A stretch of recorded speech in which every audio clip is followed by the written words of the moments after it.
नमस्कार, NMF news पर आप सभी का बहुत स्वागत। मैं हूं आपके साथ अभिषेक पुंडीर।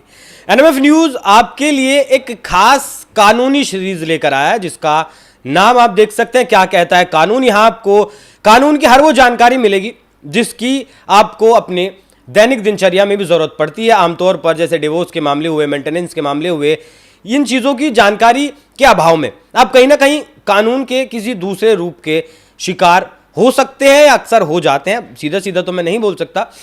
तो इसी पर चर्चा करने के लिए मेरे साथ मौजूद है हाई कोर्ट के वकील योगेश अग्रवाल जी। बहुत बहुत स्वागत सर आपका। Thank you sir.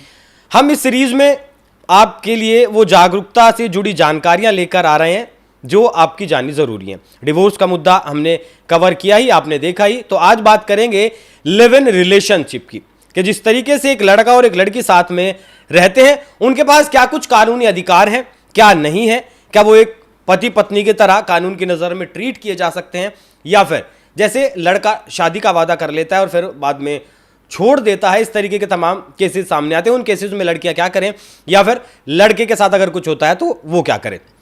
जी वकील साहब, पहले तो ये बता दीजिए कि बहुत थोड़े से शब्दों में कि लिव इन रिलेशनशिप है क्या। लिविंग रिलेशनशिप एक तरीके का अरेंजमेंट है सर। देखिए, शादी भी एक तरह का कॉन्ट्रैक्ट है। अगर हम शादी को बोलते हैं कस्टमरी, हमने एक मैरिज कर ली। कस्टमरी कैसे मैरिज होती है, हिंदुओं में क्या करते हैं, वरमाला ले ली, हमने 7 फेरे कर लिए। लेकिन वहाँ पर आपको एक 7 वचन कराए जाते हैं जब शादी होती है कि भाई आप ऐसे रहोगे, ऐसे करोगे, ऐसे नहीं करोगे। तो एक कस्टमरी एक सिस्टम बन गया है जिसके अंदर हमें दूसरे पार्टनर को प्रॉमिस करना होता है, हम आपको इस तरीके से साथ में रहने के लिए प्रॉमिस करते हैं। ऐसे ही लिविंग रिलेशनशिप एक अरेंजमेंट है। This is not a marriage जहाँ पर आपने कस्टम्स को फॉलो नहीं करा है, कोई सामाजिक तौर पे कोई शादी नहीं करी है, लेकिन आप एक मैरिज कपल की तरह साथ रह रहे हो। कानूनी रूप से सही है या गलत है? देखो, कानूनी रूप से अब तो इसको एक तरीके से कानूनी रूप दे दिया गया है। उत्तराखंड में आपने सुना होगा जहाँ पर रजिस्ट्रेशन भी शुरू कर दिया उसका। अब आप अगर लिविंग रिलेशनशिप में रहते हो तो आप अपने आप को रजिस्टर्ड करा सकते हो। तो इसका मतलब है कानूनी रूप इसको दिया जा रहा है। अब कहीं हद तक देखो ये ठीक भी है, और कहीं हद तक देखो तो इसके बहुत सारे कॉन्सिक्वेंसेस गलत भी निकलते हैं। ठीक इसलिए है कि शादी, बहुत सारी शादियाँ इसलिए ख़राब हो जाती हैं कि एक दूसरे को, कपल को एक दूसरे के बारे में मालूम नहीं होता है। जब वो शादी होने के बाद इकट्ठा रहना शुरू करते हैं तो एक दूसरे के बारे में बाद में मालूम पड़ता है, यार इसके पसंद के साथ तो मैं रह ही नहीं सकता, मेरी तो इसके साथ बन ही नहीं सकती। अब लिविंग के अंदर ये अरेंजमेंट पहले होता है। यहाँ शादी नहीं करी है, दोनों एक साथ रह रहे हैं, फ्यूचर में सोचेंगे शादी करनी है नहीं करनी। ये इसके फ़ायदे हैं, लेकिन नुकसान बहुत ज़्यादा है।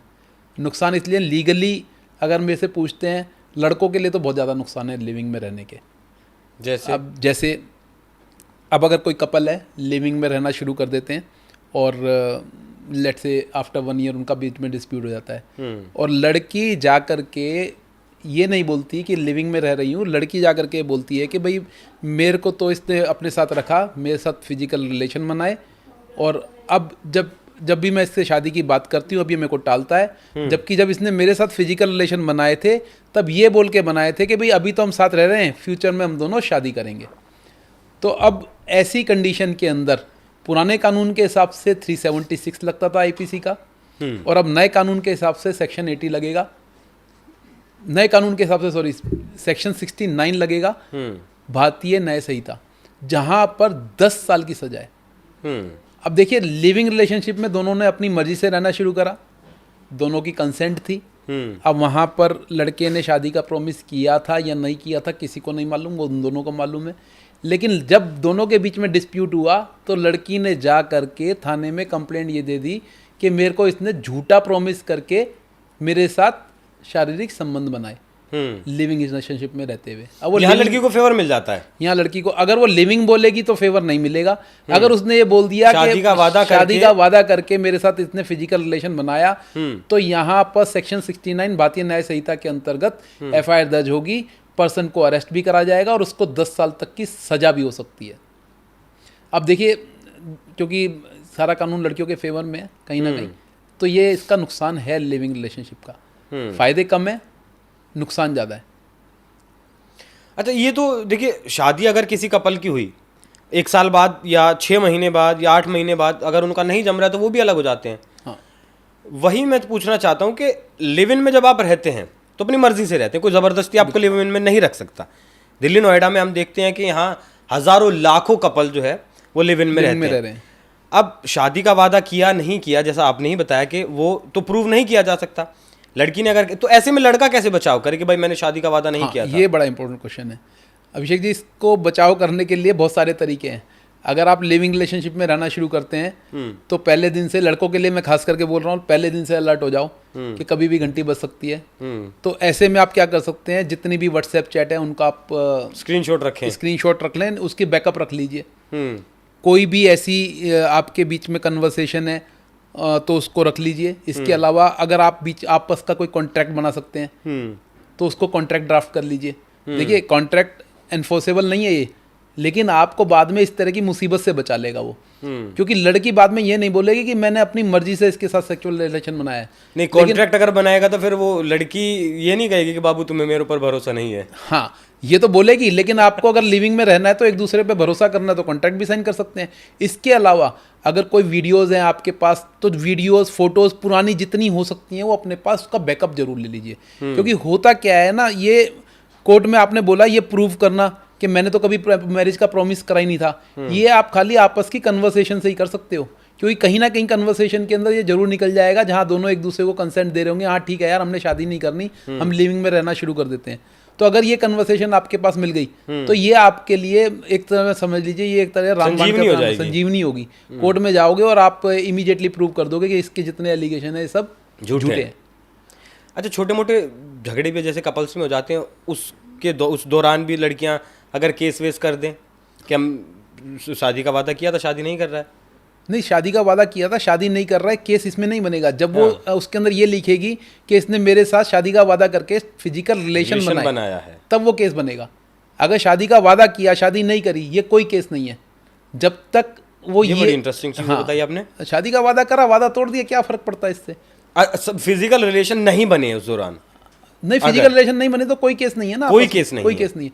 अब लड़की झूठे एलिगेशन लगा दे जाकर के, ये बोल दे इसने मेरे को छेड़ा है, मेरे को जबरदस्ती करी है, मेरे साथ रेप करने की कोशिश करी है, तब भी केस बन जाएगा। तो लड़कियों के पास तो राइट बहुत सारे हैं ना, कहने को तो कुछ भी बोल सकती है ना, बोलने में तो 2 मिनट लगने हैं। कुछ हो नहीं रहा है, कुछ बोलना है, यही तो बोलना है कि इसने, अब मान लो लड़के ने मना कर दिया, आपस में कोई फिजिकल रिलेशन नहीं है और कोई इंटीमेसी नहीं है, दोनों दोस्त हैं, और लड़की ने प्रपोज करा भाई तू मेरे से शादी कर ले, लड़के ने मना कर दिया। अब लड़की को खुंदक आ गई, अब उसने कहा इसको मैं सबक सिखाती हूँ। तो क्या बहुत तरीके हैं उसको सबक सिखाने के लिए उसके पास, जैसे वो झूठे असॉल्ट का केस डाल सकती है, जहाँ करके थाने में बोल देगी मेरे को छेड़ा इसने, मेरा हाथ पकड़ के खींचा है, मेरे प्राइवेट पार्ट्स पे इसने हाथ मारा है, कुछ भी बोल दे। बोलने में क्या लग रहा है, अब प्रूव करना है, वो चीज़ें प्रूव तो नहीं करनी होंगी। हाँ, अब प्रूव तो करनी पड़ेगी कोर्ट के अंदर। लेकिन यहाँ पर भी एक बड़ा ही इंटरेस्टिंग मैं आपको चीज़ बताता हूँ। मेरे को एक क्लाइंट ने आकर के बोला कि सर मेरे ऊपर एक लड़की ने ये केस डाला है कि उसने मेरे को छेड़ा है, मतलब उस लड़के ने छेड़ा उस लड़की को, तो उसके पास तो कोई प्रूफ नहीं है, वो कैसे कोर्ट में प्रूव करेगी? तो इसका जवाब सुनिए। अगर आप रोड पे जा रहे हैं और रोड पे जाते हुए सच में आप किसी लड़की को छेड़ते हो तो लड़की की स्टेटमेंट ही काफ़ी है ना ये बोलने के लिए कि इसने मेरे को छेड़ा है। अब क्या कोर्ट वहाँ पर आपसे सीसीटीवी फुटेज मांगेगी क्या कि इसको छेड़ने की पहले फुटेज लेके आ तभी इसको सजा देंगे? तो देखिए ये बड़ा ही दो धारी तलवार है। अगर लड़की की स्टेटमेंट ही प्रूव हो गई ना कोर्ट के अंदर कि इस लड़के ने इसको छेड़ा है, इतने पे सजा कर देगी कोर्ट। वो जो आपने अभी वो बात बीच में रह गई, 2 दोस्त हैं, लड़की ने प्रपोज किया और फिर झूठा केस अगर डाल दिया उसने आपके ऊपर कि इसने मेरे साथ छेड़छाड़ की, तब क्या करें? आपको प्रूफ देना पड़ेगा उसके लिए कि मैंने नहीं छेड़ा है। हाँ, नहीं छेड़ा है। आपको ऐसे सर्कमस्टांसेस दिखाने पड़ेंगे, आपस के मैसेजेस दिखाने पड़ेंगे कोर्ट को कि हमारा आपस में ऐसा कोई रिलेशन ही नहीं था, हम तो दोस्त हैं। अगर हम 2 दोस्त हैं इकट्ठे घूम रहे हैं तो इसमें छेड़ने की तो बात आ ही नहीं सकती ना। अगर आप पुराना रिलेशन दिखा दोगे कि हमारे बीच में 5 साल की दोस्ती है तो छेड़ने का मतलब कहाँ से आ गया? अगर मेरे को इसको छेड़ना होता तो पहले छेड़ देता। 5 साल क्यों साथ रहते हैं? अब 5 साल हम साथ रह रहे हैं, मेरे पास इतने सारे प्रूफ हैं इसके अगेंस्ट कि मेरे साथ दोस्ती है। आज इसने मेरे ऊपर ये एलिगेशन इसलिए लगाया क्योंकि मैं इसके जो एविल डिजाइन है, इसको जो भी ये चाह रही है मैं पूरा नहीं कर पा रहा हूँ इसको। ये बोलती है मेरे को शादी करनी है तेरे से, मैं नहीं कर सकता शादी। लास्ट में लड़कों के लिए कोई अवेयरनेस कमेंट?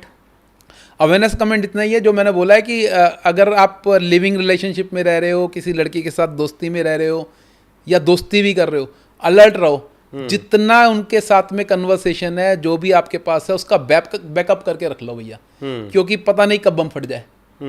और क्योंकि हम रोज देखते हैं ये चीजें, दोस्ती ही दुश्मनी में कन्वर्ट होती है। एक अननोन आदमी कभी आपके ऊपर केस नहीं डालेगा। कोर्ट के अंदर हमेशा वही केस आते हैं जो पहले कभी ना कभी आपस में साथ होते हैं। डिस्प्यूट हमेशा नॉन पर्सन का ही होता है, कभी अननोन पर्सन का कभी डिस्प्यूट नहीं होता। किसी भी तरह का डिस्प्यूट होगा वो दो जानकार लोगों का ही होगा। ठीक, बहुत बहुत धन्यवाद वकील साहब चर्चा करने के लिए। वकील साहब ने कहा कि बैकअप रखिए, लेकिन मैं कहता हूं कि बैकअप का भी बैकअप रखिए। अगर आपको लिव इन में रहना है तो बहुत ही अवेयरनेस के साथ, क्योंकि आज के वक्त में क्योंकि जो है इंसान का जो दिमाग है वो इतना गर्म हो चुका है कि उसके अंदर विवेक नाम की चीज़ खत्म हो गई है। तो लिव इन में अगर आप हैं या रहना चाहते हैं तो पूरी अवेयरनेस के साथ ही इसमें रहें। बाकी चर्चा आपको कैसी लगी कमेंट कर ज़रूर बताइएगा। धन्यवाद।